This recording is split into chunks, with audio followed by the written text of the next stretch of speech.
So, what I'm going to cover in this talk is the basic definition of what is a cosmopolis, which is pretty simple. We'll look at two key ideas behind cosmopolis, which is more of a deep dive. We'll look at the cosmos as community and organism. And there's a brief visual interlude on how to see logos and the patterns of nature, so you can actually see what logos looks like in part, and never have to take the idea on faith again, because if you can actually see it, you don't have to believe in it. And finally, we'll look at how the Stoic cosmopolis relates to a couple of modern scientific ideas. So what is a cosmopolis? The earliest definition of what a cosmopolis is that I know of comes from Cicero's work on laws, where he reported on the views of the earlier Stoics. And what Cicero says is that if we look at the universe as a whole, we can see that the universe is one vast city or community common to both gods and men. And if you're a philosopher and you've surveyed the heavens, the earth, and the seas, and studied the nature of all things, and you look at the intelligence reflected throughout all of nature, you will look at yourself as, quote, not confined within the walls of one city or as the member of any particular community, but as a citizen of the universe considered as a single commonwealth. Cicero also notes that there is one essential justice which cements society and one law which establishes this justice. And of course, this one essential justice which is at work in nature and society is the logos, the principle of rationality and intelligence in human beings and in nature. So what Cicero is saying is that there are two different cities. One is the little city where we were born or where we happen to live now, and the big city is the city of the world, or the city of the cosmos, the cosmopolis. And this definition of the cosmopolis was followed by the later Roman Stoics, Seneca, Epictetus, and Marcus Aurelius. Now, the other aspect of cosmopolis that Cicero doesn't mention is that the universe or the world as a whole resembles an organism, and we're all parts of that organism. And this is an idea that we'll get to shortly. But before we do, let's take a deeper look at two key ideas behind the idea of cosmopolis, and those ideas are cosmos and logos, which in the Greek world were terms loaded with meaning. So the Greek word cosmos means beautiful order and was first applied to the universe by the philosopher Pythagoras. He was the first person to call the universe a cosmos. And it's actually the source of our word cosmetic. It means beauty. And when stating that the universe is beautiful, a cosmos, Pythagoras implied that the worlds of fact and value were conjoined and not separate, because beauty is a value, and the saying that the universe is beautiful is actually a factual statement as well. Moreover, the reason why the universe is beautiful is because of harmony, harmonia in Greek, which means fitting together. And in the classical world, beauty was seen as arising from whole-part relationships in which the parts and the whole are harmonized together through proportion. And you can start to see how this relates to the idea of cosmopolis, because a cosmopolis is all about whole-part relationships. It's really the question, how do we as a part of the universe relate to the greater whole? The other idea tied up with cosmopolis is that it's ordered by logos or reason, but there's a big problem with the term logos because it's a very multidimensional term in Greek, and it has many other meanings in Greek aside from conscious rationality. For example, these are some of the meanings of logos. Logos is the same as the Latin word ratio, which means reason as in rationality, but ratio also means geometrical proportion, and similarly, logos means that in Greek too, so it's a mathematical term, and analogia in Greek is continued geometrical proportion. Logos can mean order or pattern. It can also mean the same as the Latin oratio, a discourse, articulation, or account. And it can mean reason in terms of the cause of something or the reason behind something. And It can also mean principle or cause. The plural is logoi, principles or reasons.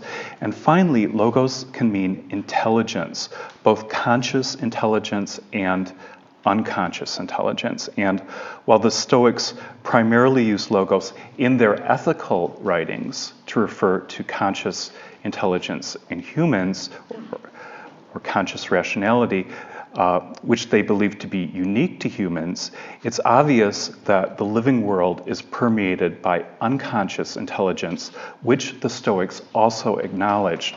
And for example, if I cut my hand, my body knows how to heal itself, which is a form of intelligence. And if you cut off the head of a flatworm, the flatworm actually knows how to grow a new head, which is a rather unique trick.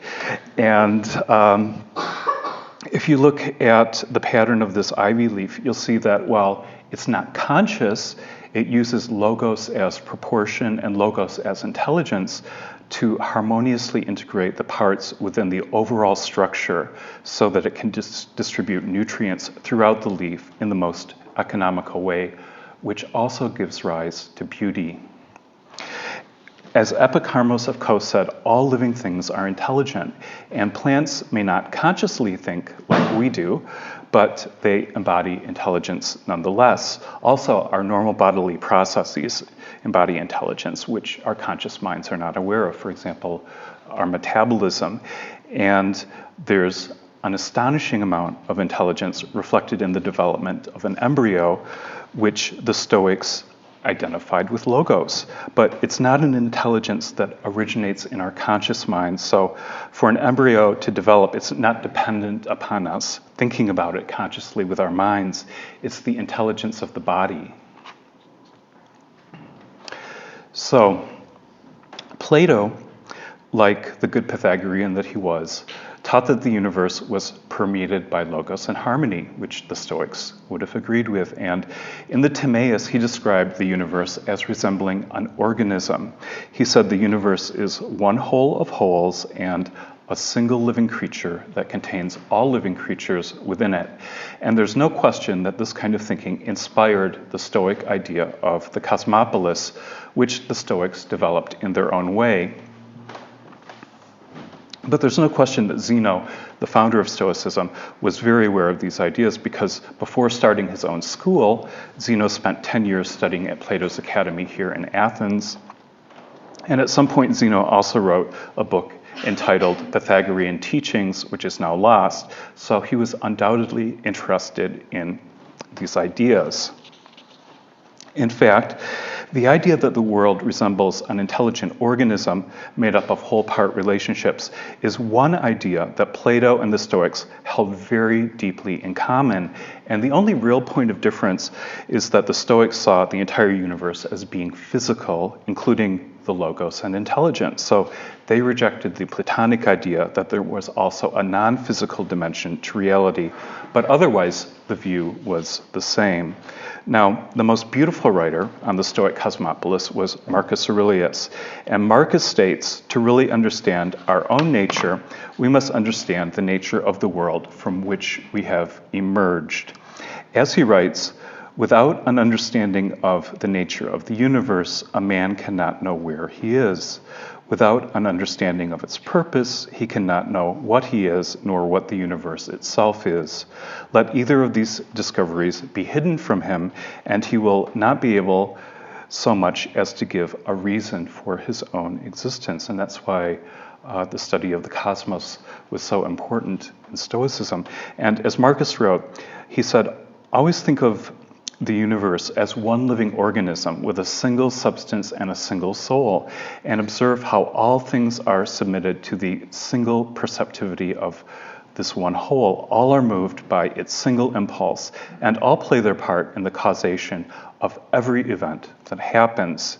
And in an organism, all the individual parts exist not to go off in their own direction, but to work for the benefit of the whole. And because we're part of one organism, Marcus writes, we have come into being to work together like feet, hands, eyelids, or the 2 rows of teeth in our upper and lower jaws.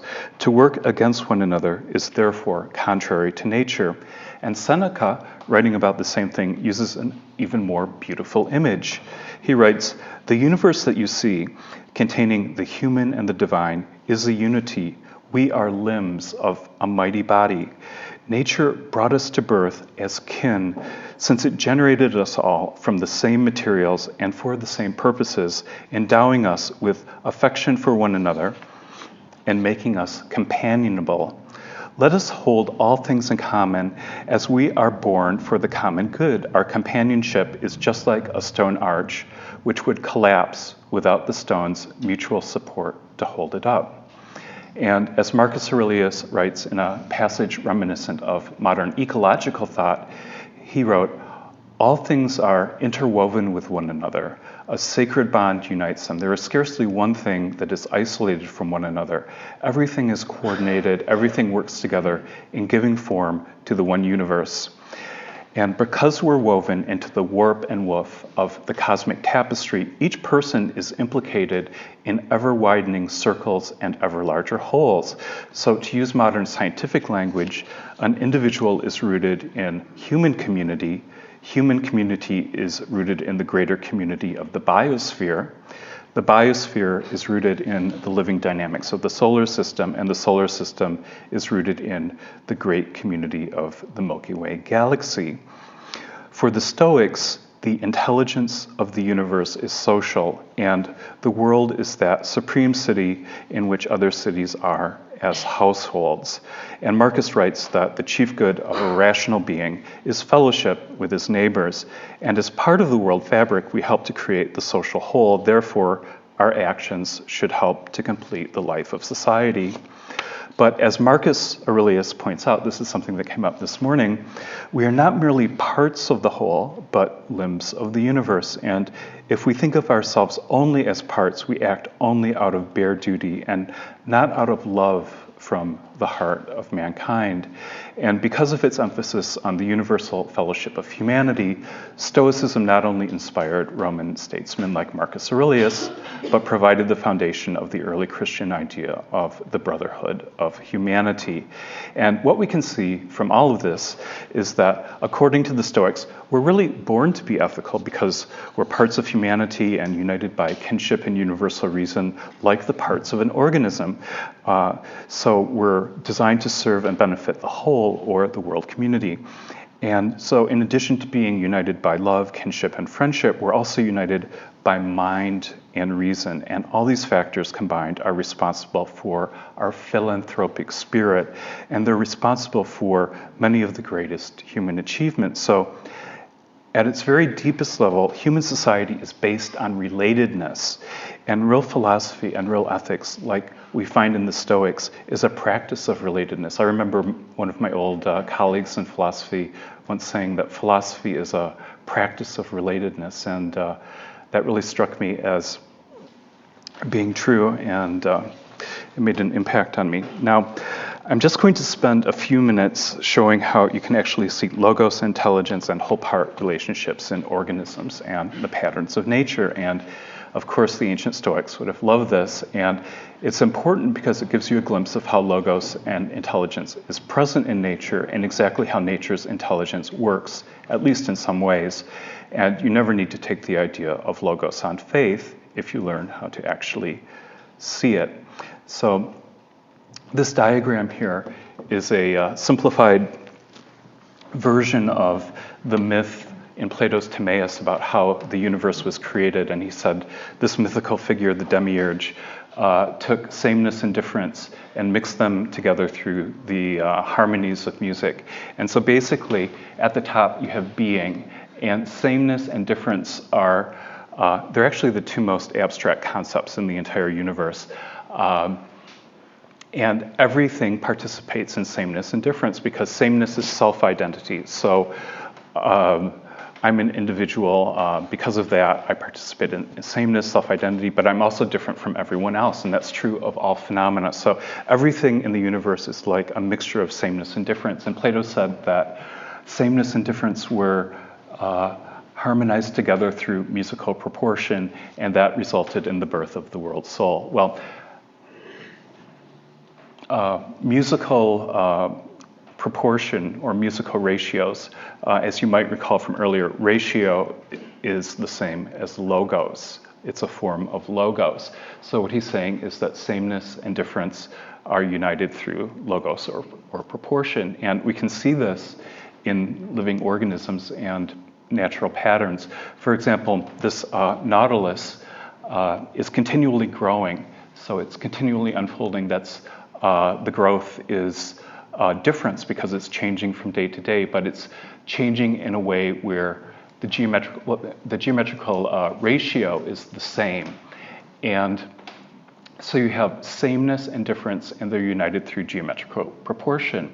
And there are many examples of this. This is a fractal model of a maple leaf, and if you look at it, you'll see that each small part of the leaf is a model of the larger part of the leaf, and the larger part is a model of the whole leaf. So you have the same pattern repeating itself at different levels of scale, and this in fractal geometry is called scaling. So it's uniting the part with the whole through logos or geometrical proportion, which creates the scaling.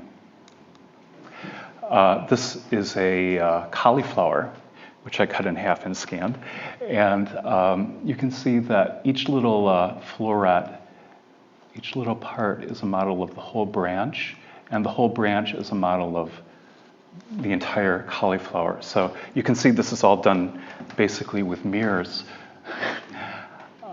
This is the ivy leaf that was growing outside my back door when I lived in the US, and you can see the same scaling phenomena here. So the same pattern is created at different levels of scale, which allows the leaf to distribute nutrients in the most economical way. And you can see the pattern if you squint your eyes so they're out of focus. You can see it. But one of the interesting things about this, which I'll mention a couple of times later in the talk, is that in some way, this maple leaf or the species, the plant, actually learned how to do this over vast periods of time. And so that's really interesting to consider biological life as a learning phenomenon. This is a fractal model of a fern, and each little leaf is a model of the branch, and each branch is a model of the entire fern. This is a flower whole part relationships. You can see the scaling. The tiny part is like a model of the larger part, and the larger part is a model of the whole flower. So you can start seeing these patterns all throughout nature. This is a fractal model of a coral, fractal model of a tree, branching patterns, another coral, and this is basically the same thing, but there's a lot more randomness thrown in, so the patterns aren't as evident as the other ones, which didn't really have any randomness in them. And this is amazing. This is called broccoli romanescu, I believe. And it's a cross between cauliflower and broccoli. And you can see that each little tiny part is a model of the larger part, and the larger parts are a model of the whole plant. It's really quite unreal, except that it is real. And there's obviously some kind of strange plant intelligence at work here. So it's interesting to study. I'm not sure I'd want to eat it, though. But in any case, what Plato meant by the world soul is the intelligent and harmonious principle of proportion that exists at the heart of nature or the cosmic pattern, which allows nature's living forms to unfold in the most elegant way. And so if you kind of hold that in your mind, you can see those patterns in nature. And the Stoics would have just called this logos, although Marcus Aurelius did refer to the soul of the universe, but it's just a term. It's all about logos and proportion and being a form of intelligence. I just have two more examples, and this is very interesting. The phalanges in your hand are in continuous geometrical proportion or analogia. So this part is to this length as this length is to that length. So it's a continuous geometrical proportion. The thing that's really interesting about it, though, is that this is not any geometrical proportion. This is a geometrical proportion that you've probably heard of called the golden ratio, the golden section, or the phi ratio. The Greeks actually knew about this and wrote about it. It's in Euclid's Element, and it's called the extreme and mean division of a line. And basically, it's the one point, if you have like a line, where you can divide the line. There's only one point where you can do that, so that the smaller part of the line is to the larger part of the line, as the larger part is to the entire length of the line. So this is not something random. And again, somehow in the course of evolution, we learned how to adapt ourselves to these universal geometrical ratios. And the reason why this happens is because people write about like the golden ratio all of the time, but there's a specific reason why living organisms use it. And the reason why is that it is a way of integrating the part with the whole. So the smaller part is to the larger part as the larger part is to the whole. So it's a way that living organisms integrate the part with the whole, and then it allows the organism to function in the best possible way, so that when you open your hand, it's working in the best way. I have one final example of this, and if you look at a lot of plants, the way that they distribute their leaves is they distribute the leaves so that each leaf can receive the maximum amount of sunlight to benefit the overall organism. And the thing that most people don't realize is that whenever you see this pattern, the angle of adjacent leaves, which creates this kind of like pentagonal swirled pattern, is actually also based on the golden section. So what you do is you take 360 degrees of a circle, you divide it by the phi ratio, and you get the exact angle at which the leaves are arranged. So this is a form of intelligence in nature, logos as proportion, but also logos as intelligence, which allows the organism to work in the best possible way. It's a very interesting phenomenon.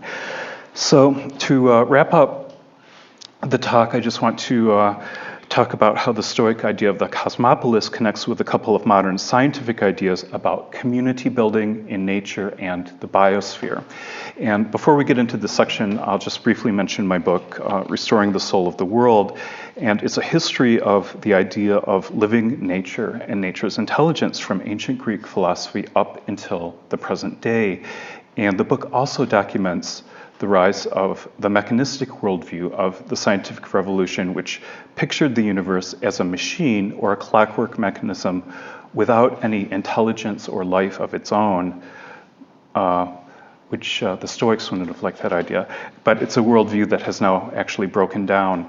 And the book also explores how recent discoveries in science have caused the ideas of living nature and nature's intelligence to re-emerge in our own time in somewhat different ways. Now, in terms of our human experience, the world has always pretty much looked the same, but if we go back billions of years, we're looking at an entirely different kind of universe, and what we now know is that the entire universe itself is evolutionary. So it started off in a simple state of superheated hydrogen, and over time, as it expanded and cooled, the process of community building began, so that more complex kinds of systems and communities emerged, which in turn gave birth to more complex systems. And this is just one way that the universe resembles an organism more than a machine, because organisms evolve while machines are only constructed by humans. Machines can't repair themselves either the way that biological organisms can. And we now know that matter itself has a history, and that biological evolution on Earth is an outgrowth of cosmic evolution. So in that sense, it forms a continuous process in a self-organizing universe. And when life arose on Earth 3.8 billion years ago, it arose at the earliest possible opportunity once the violent environment of the young Earth had stabilized sufficiently. And obviously, for us and all other organisms to get here today, where we are in Athens, from that kind of state, which wasn't very nice, some kind of biological evolution needed to take place. And Darwin's theory of natural selection was itself heavily influenced by the mechanistic worldview because it pictured organisms as objects being acted upon by external forces, the environment. And while that's true, there's no disputing that whatsoever, Darwin's theory was also incomplete because it did not address the creative powers of life itself or the power of self-organizing systems in nature, which in recent years have been seriously explored by a new generation of scientists and biologists. And Darwin was correct to say that the environment influences life, but life also influences the environment. And this is obvious today in terms of our human activities. For example, the way that we impact the atmosphere.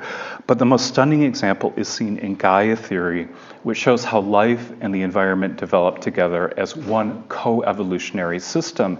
And as Gaia theory shows, over millions of years, the Earth's living systems were able to remove excess carbon dioxide from the Earth's atmosphere to create planetary-wide conditions that were favorable for the long-term development of life itself.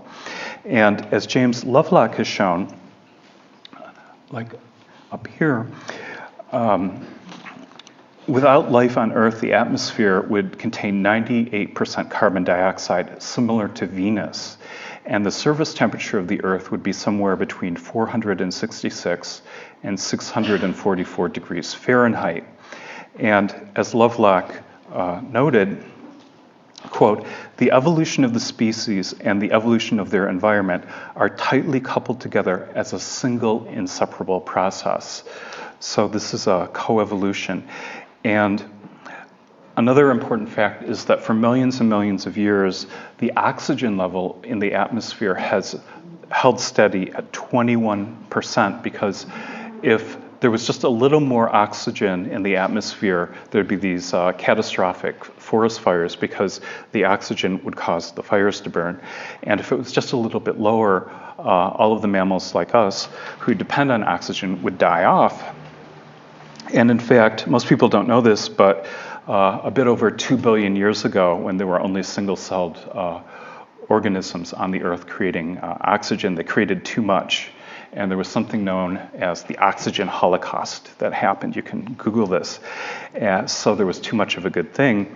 And it killed off most of the organisms on Earth, which were single-celled. But as life and the atmosphere continued to evolve together, the reason that oxygen has stayed constant at 21% for millions of years is because of the combined intelligence of the Earth's organisms, plants, animals, oceans, geology, and atmosphere working together through cybernetic feedback loops to create a stable condition and atmosphere that has benefited the whole. So, the coevolutionary relationship between life and the atmosphere is a symbiotic relationship, which is characteristic actually of all living systems. And biological evolution is as deeply indebted to community and cooperation, ideas favored by the Stoics, as it is to competition. And in symbiotic relationships, organisms evolve together in collaboration and depend on one another for their continued existence. It's sort of like that image of the stone arch where every part is supporting every other part. In fact, this sounds very much like a cosmopolis. One symbiotic relationship exists between bees and flowers, who emerged together about 100 million years ago and have been closely intertwined ever since. Bees depend on flowers for their food, and flowers depend on bees for their pollination. And without nature's community building process, molecules, organisms, bees, and flowers simply could not exist. And as Lynn Margulis has shown, the mitochondria in our single cells, our so-called single cells, used to in fact be separate organisms before merging together aeons ago with other kinds of cells. And in fact, the mitochondria in our cells have their own unique DNA. So even our so-called single cells are tiny communities of a sort. And so these scientific findings about the community building process in nature, symbiosis, coevolution, and the fact, in one sense, that the entire biosphere, including the atmosphere, is a kind of giant self-regulating organism of which we're a part, is strongly reminiscent of, if not outright confirmation of, the Stoic idea of the cosmopolis, or the world as organism, and a world permeated by living intelligence. So this is the living biological cosmopolis of which we're all a part. And when we take a deep breath of life-giving oxygen created by plants, and we exhale carbon dioxide to be transformed back into oxygen by the biosphere, we're hardly isolated individuals, but participating in the life process of the entire world. So, thank you very much.